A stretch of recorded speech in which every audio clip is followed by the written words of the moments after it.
Hey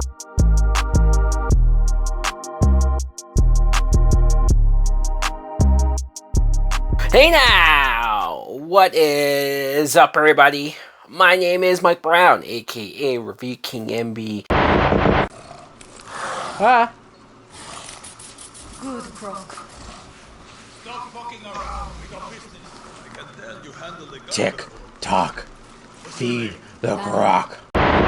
I enjoyed the first Kung Fu Panda so much that I decided to watch the second one. Why not?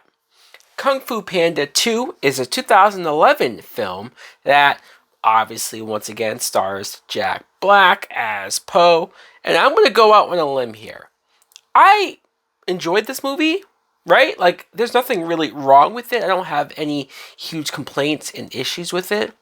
But I do feel like the best part of the first two films and probably the next two movies in this Kung Fu Panda franchise is Jack Black. I want to give Jack Black his flowers. I want to give him some credit and some kudos for playing this animated fat panda character that could have been super ultra mega goofy, super ultra mega annoying, and probably would have made me stop watching these movies after the first film. But because he plays it so earnest, so likable, and so to the point, he's not in your face, he's not annoying, he's not grating on my nerves. I've seen so many other animated films that go this route, especially with sequels. They figure we can dumb down everything that we just did. We can double down on goofiness and silliness, especially because it's a kids film, and I'm not getting that here.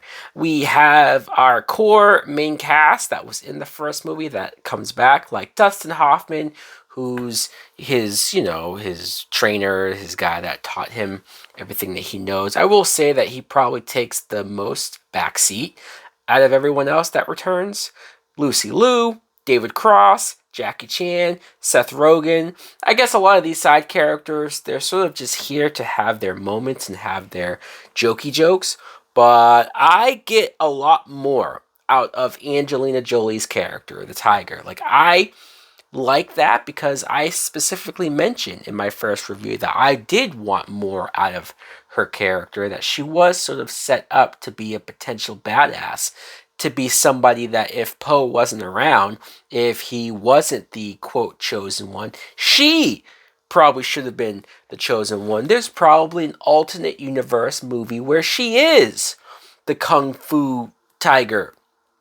And that's the franchise that we're following. As far as the story goes, I probably appreciated the most story-wise the backstory and the flashbacks that we got of Jack Black's character, the Po character.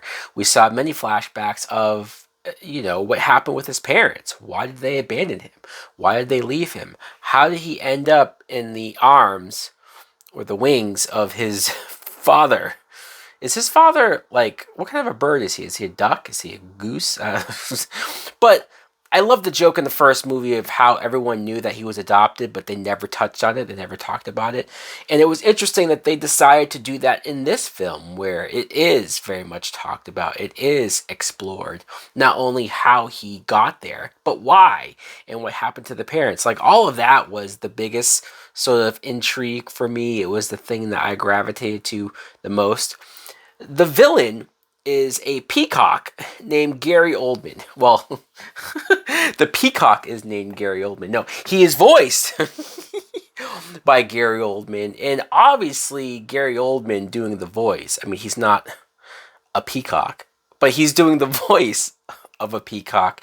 And great voice actor, or just great actor in general. And especially, even though this is silly, even though this is a kid's film, he's still playing a villain. And I almost forget how much I enjoy seeing Gary Oldman play a villain, because I feel like I've seen him play more the good guy recently. But he's a damn good villain. I'm not going to say that this villain was better or more intimidating than the villain in the first film. Obviously, even just presence-wise, physically, you're not going to get that same thing. But I appreciated that they tried as far as the casting went, because they probably knew they weren't going to top what they did in the last film. Some of the newer voice actors, we have Michelle Yao, who, yes, please, you have a martial arts animated or not, that's definitely the right person to bring in. Danny McBride, who was a pleasant surprise. Jean-Claude Van Damme, we probably could have gotten more of him. And I originally wrote down here that there's better action in this movie. And I don't know, thinking back, if that's 100% true, because the first film had some great action set pieces. There's two scenes I'm thinking of in particular, the prison breakout and then the bridge.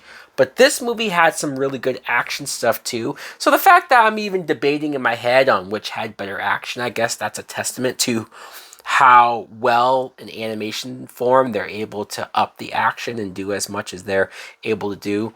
Overall, I thought it's a decent time waster. You know, I'm not sitting here pretending like, oh man, this was a big level up as far as story goes, or this is the Dark Knight to the Batman Begins, right? Like, no, it's still a solid watch. I think it's a worthy follow-up to the first film. I still think that the first film a little more enjoyable, a little more maybe straightforward in the story, but that's what helps make it more digestible, where this is just spending more time with some of the characters and getting more of what we liked from the film beforehand. So I would say a decent sequel for sure. Let me know in the comments below if you too have seen Kung Fu Panda 2. What do you think of it? Do you like it more than the original? Maybe I'm alone on this. Thanks for watching. Like, comment, subscribe. Later.